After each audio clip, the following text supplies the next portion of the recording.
headline of the show, Lions dominating the Green Bay Packers in Lambeau again. And then going ahead and making the team even better by trading for Zadarius Smith. We'll talk about that, of course. And just how good this team can be and what that next hurdle is going to be for the Lions.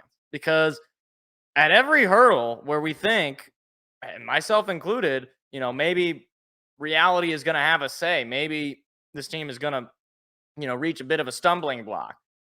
At every point where I think that's going to happen, it does not. So we're going to talk about that. Also, we're going to do a little hockey.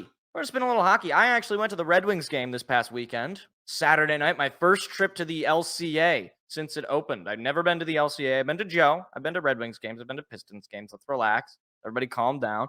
I've been to those games. I'd never been to the LCA. And right now, the Red Wings might not even be the best team playing in the LCA. So we're gonna leave it at that.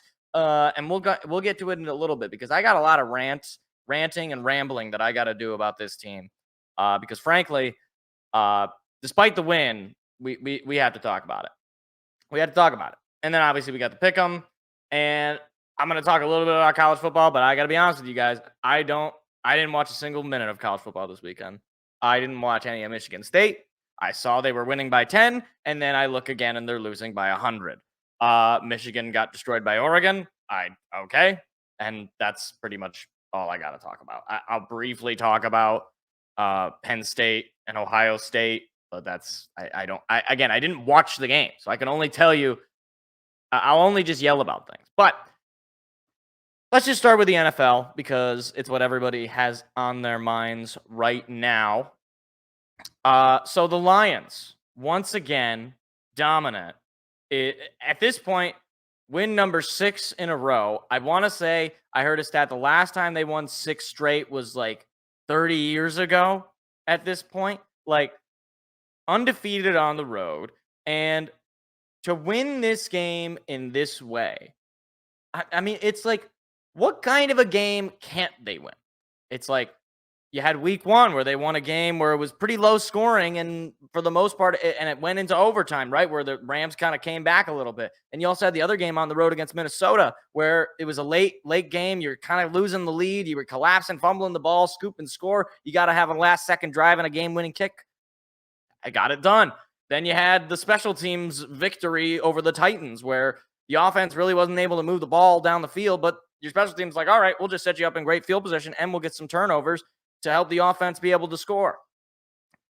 Then you had even oh my gosh, what was the game? The Cowboys game where it was just firing on all cylinders and you lose your best defensive player and it doesn't even matter. You would have thought he was still playing the way the defense has been playing. But this game to me, this was the statement because it says a lot, not just about the team, but about the guy under center for this offense. When Jared Goff got here, and in the first couple of seasons, there was a number of things about Jared Goff that many, I don't know how else to describe them, haters would use against him. So let's just go down the list, all right? First, Jared Goff can't throw the deep ball. Well, turns out actually he can do that pretty effectively because I want to say it was last year he led the league in 20-plus yard throws in the air. And we've seen this year him being able to hit Jameson Williams. I remember last year and then the year before, Jameson Williams is too fast for Jared Goff. No, does not appear to be the case. And I'm saying this, and we didn't even have Jameson Williams the last couple of games. But Jared Goff can't throw the deep ball. Let's throw that one out. All right. Throw it out with the Tooth Fairy and Leprechauns. All right. That one's gone. Jared Goff can definitely throw the deep ball, and he's pretty darn good at throwing the deep ball.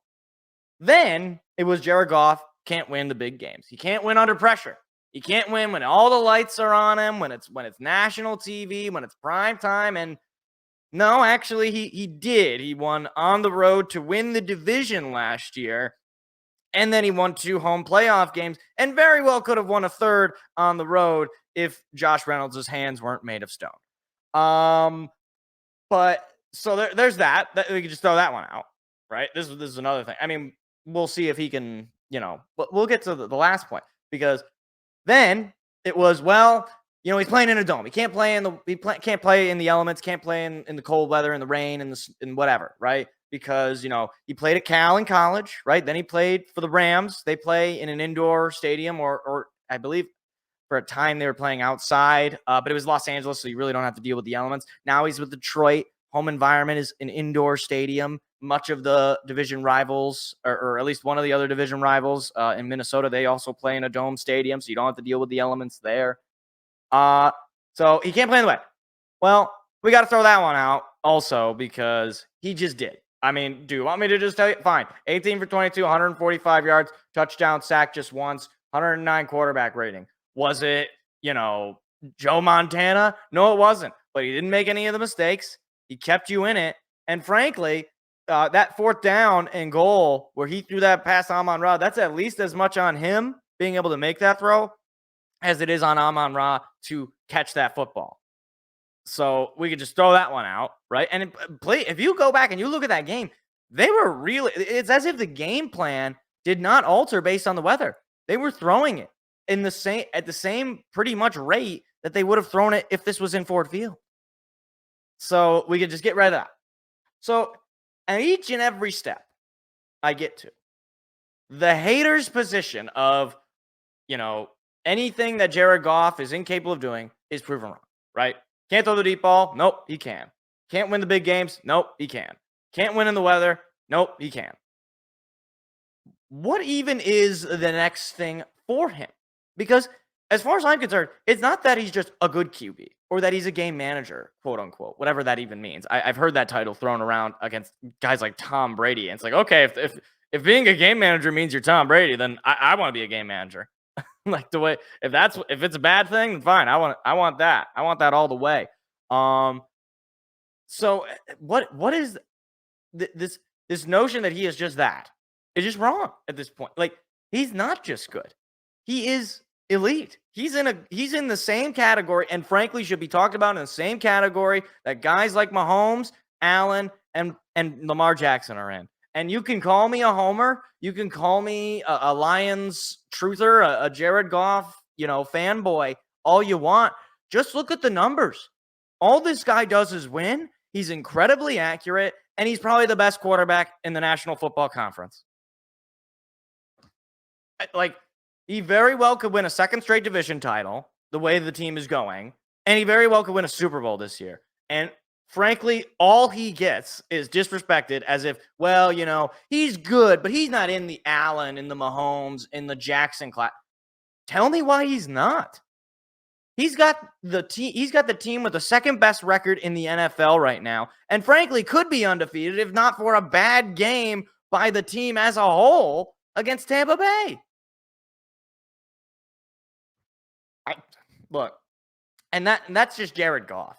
On the other end of it, you got the defense. Aaron Glenn, who was on the hot seat as late as last season, he has proven to be one of the best defensive coordinators in this league. The fact that he held the Packers to just 14 total points, one total touchdown, mind you, and it came in garbage time when the game was practically, for all intents and purposes, over. He held his team to that little amount of points when he didn't have Aiden Hutchinson. He didn't have Brian Branch because he got ejected for a nonsense call, which was certainly a penalty, but definitely not ejectionable. He didn't have Josh Paschal, who is the backup to the backup. He didn't have Marcus Davenport, who they signed this year. He didn't have John Kaminsky, who's been on the team for like 3 years. He didn't have Malcolm Rodriguez, who also had been filling in for the injured Derek Bond. Like, the injuries on the defense continue to stack up, and yet it doesn't matter. This secondary is coached at an elite level. They are shut down.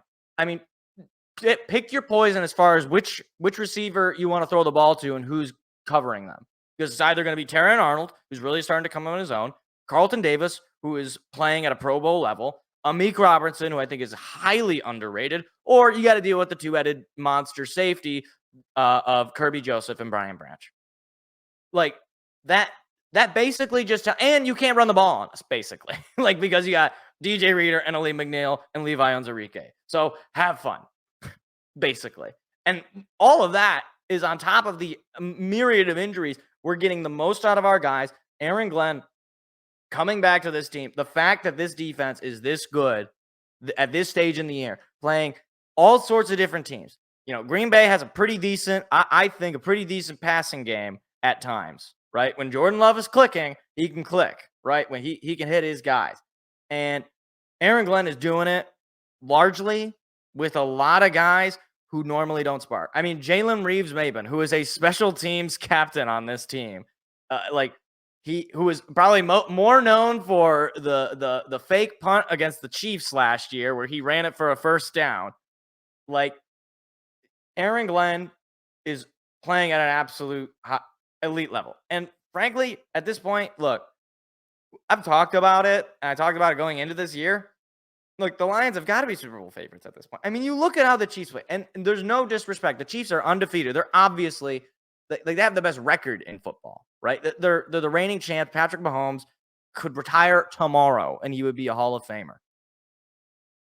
But if you put the Chiefs right now up against the Lions right now, I would be hard pressed to believe that 9 times out of 10, or most times out of 10, that the Chiefs come away with a victory in that. I can't think of the scenarios where the Chiefs, so much would have to go wrong for the Lions on offense and on defense for it to go the Chiefs' way. And look, I know it's Mahomes. He's Michael Jordan. He is inevitable. He's Thanos. But I don't know how you can look at the Lions and the way they're playing right now, at an elite level offensively with an MVP candidate in Jared Goff, with a defense that just got better because they went out and got Zadarius Smith. Like, the more that I look at this and then I look ahead at the schedule, tell me where the losses are. Tell me where the write-in losses are. Because I remember last year, there was a few games, maybe you say, okay, you know what, maybe we can write in a loss here. Okay, that's just, we're going to be on the road next week in Houston, and they are going to be without Will Anderson. I'm pretty sure they're still without Nico Collins. CJ Stroud has not been playing very well. Talk about a sophomore slump. Then they got the Jags at home. The Colts on the road, 2 teams that are falling apart. The Jags are terrible. The Colts have Joe Flacco at quarterback, and the magic has not lasted from his Browns time. The Bears are horribly coached right now. We'll see where they're at by the time they get to Thanksgiving. Then you got the Packers again at home. Then you got the Bills at home, which is probably the toughest game down the stretch here. Then you got the Bears on the road, the Niners on the road, and I don't even know who's going to be on the Niners at that point because every single person on that team is made of paper mache. And then you got the Vikings at home to end the season. And obviously, frankly, it would be astonishing if this team does not lose any of these games. But I look at this and it's like, well, in all of these games, the Lions are going to be favorites.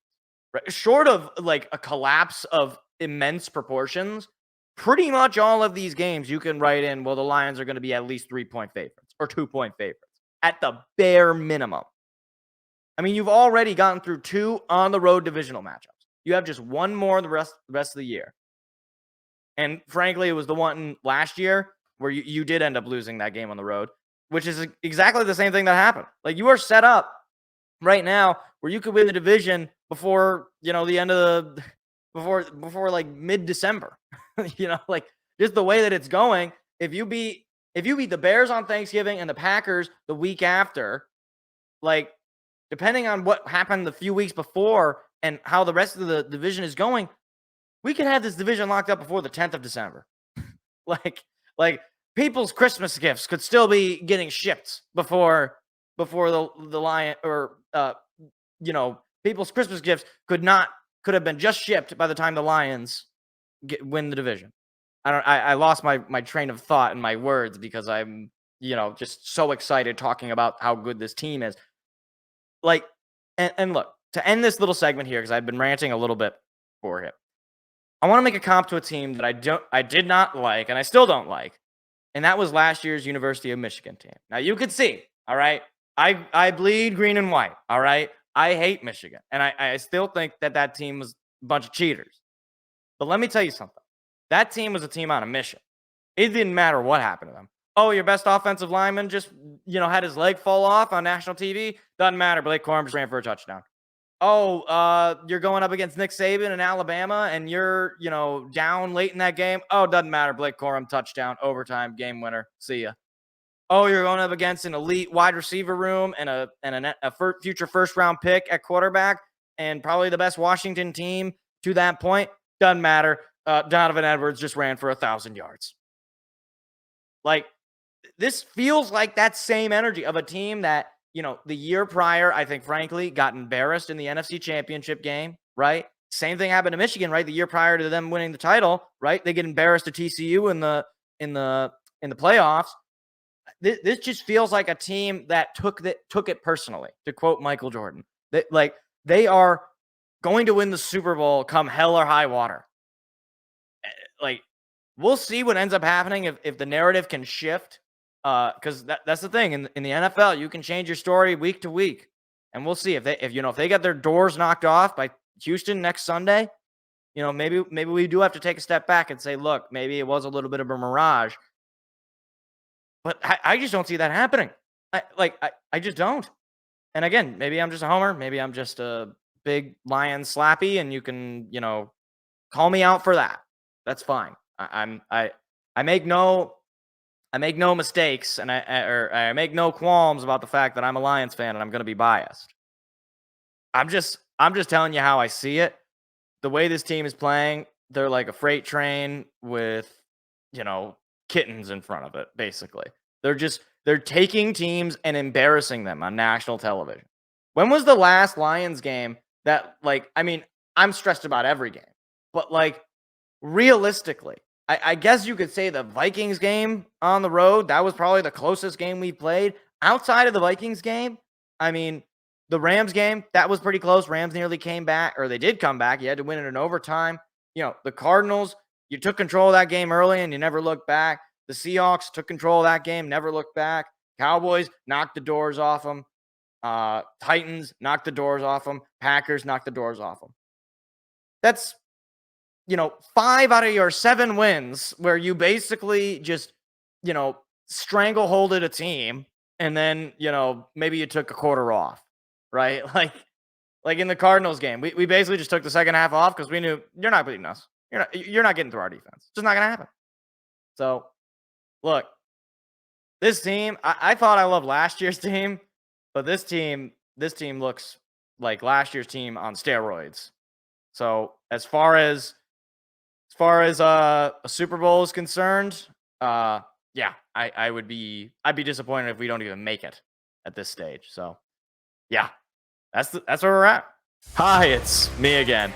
If you enjoyed what you just saw, hit the like and subscribe button. We do live shows every Tuesday at 7 p.m. Eastern. Hope to see you there.